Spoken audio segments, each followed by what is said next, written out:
Okay, so everyone put their right hand up really high in the sky. This is not only how you ask questions, but this is what we're going to do now. I want everyone to leave up their hand if they have had a situation in their life where you have made a head-based decision and it ended up being a little bit of a shit sandwich.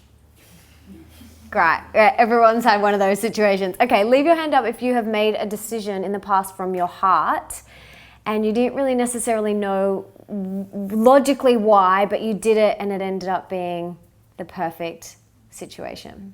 Awesome. So you've all had one of those. Great.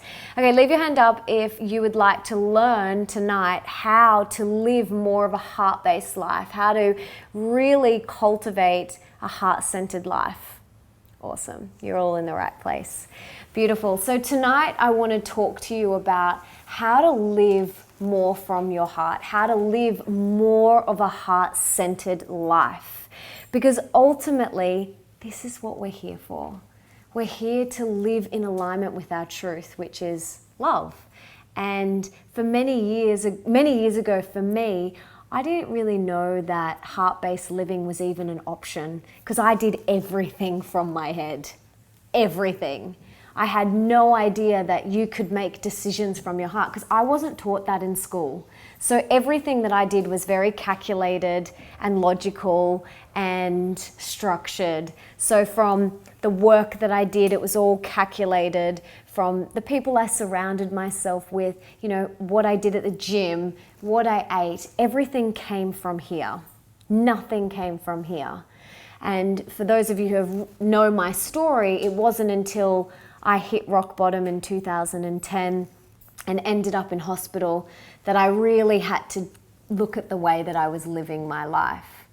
But like I said, heart-based living isn't what we're taught in school, unfortunately. I wish there was a class on intuition. I was having this conversation with one of my girlfriends today, and we were talking about the Montessori and... Oh, it's my brother FaceTiming me. I just hung up on... Oh no, I didn't. I accidentally answered. He lives in Italy, so that's why he's FaceTiming me. Sorry. It's on silent. I don't know why that came through. Now I've totally lost my train of thought. You were talking about your friend. You were talking about intuition. Yes. So today, thank you so much. I was listening. You were.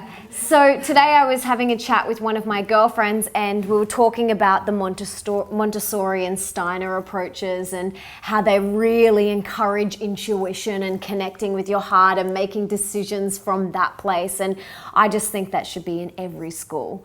I think it's, you know, one of those foundational skills that if we're taught from a really young age can really benefit us our entire life. I had to hit rock bottom and have my life kind of turned around on its head for me to start to look at the way that I was living. But ultimately, we're here to live from this space. And you wouldn't be at in a venue like this, you wouldn't be here tonight if you didn't want to live from your heart. If you didn't want to get out of here, because up here is so... Who agrees that it is sometimes a pain in the butt? It is like so challenging. It is exhausting. It is tiring. It is just not a fun place to live from. And I know because I have lived from that space for so many years. And I let my mean girl run the show. But over the years, I have learned how to live from my heart. And if I had a class in school and it was called how to follow your intuition or how to live from your heart, there would be 3 things that I would teach them. And I'm going to tell you those 3 things tonight. And these are the first 3 steps that I would teach anyone about how to get back down into your heart. I don't remember who said this, but some spiritual teacher said that the longest journey you will ever take is 10 centimeters from your head to your heart. It is the longest journey that you will ever take. But it's the most rewarding. And when we practice living from our heart space every single day, that muscle gets strengthened. And it gets easier and easier, and you become quicker and quicker at making heart-based decisions and heart-based choices. But if you only do it, every second Thursday, it's like going to the gym and, doing squats every second Thursday and expecting to have a tight booty. Like, that's insanity. Like, that's crazy. You've got to do the work. Like, you've got to show up every single day. And same for heart-based living. And especially if you have children. Like, if you want to model this for them, you have to live and walk and talk it. Telling them to follow your intuition isn't going to work. We've got to model that for them. Who has kids in the room? Quite a few. That's good. Yeah. And you'll know that, and even if it's not your kids, if it's your friends and you want to model this for your friends or for your family, you know that shoving it down their throat isn't going to work. I've tried. It doesn't work. But being the example of living from your heart and making heart-based decisions is the only way to go. So the first thing that you can do to get you back into your heart is meditation. Now, the reason why this is so important is because meditation gives you clarity. And we need clarity to live from that space. It's when we're up here and we feel so unclear and like overwhelmed and stressed out that we can't make decisions. But when we slide back down in here and we take a moment to meditate, whatever that looks like for you, that creates clarity.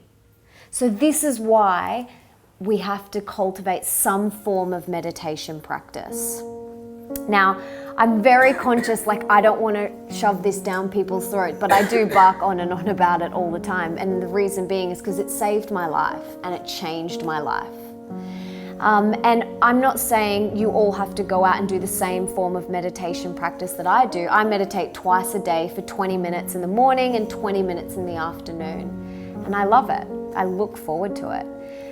But I know if you're a mother of 5 kids under the age of 5, that's not realistic. But taking 3 deep breaths whilst you're on the toilet is. Like, everyone can do that. Or breathing deeply whilst you're at the traffic lights. All it takes is one breath to reconnect back inward.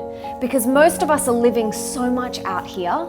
We're making decisions. It's like go, go, go. And you sometimes just feel like you're on autopilot. I know I do. But when we just take that one mindful breath, what that does is it gets you out of your head and back into your heart. Does that make sense? So I want you guys to write down for me now what type of, and if you don't have a pen and paper, you could just type it in your phone. Of course you can. Or you can sneak a piece of paper from someone.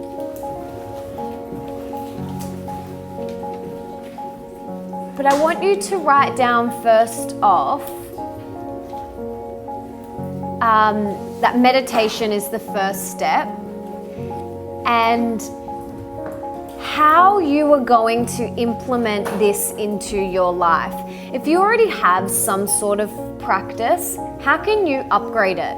Everyone's talking about upgrading and hacking and next level. Like, how can you upgrade your meditation? Like, can you add on 30 seconds?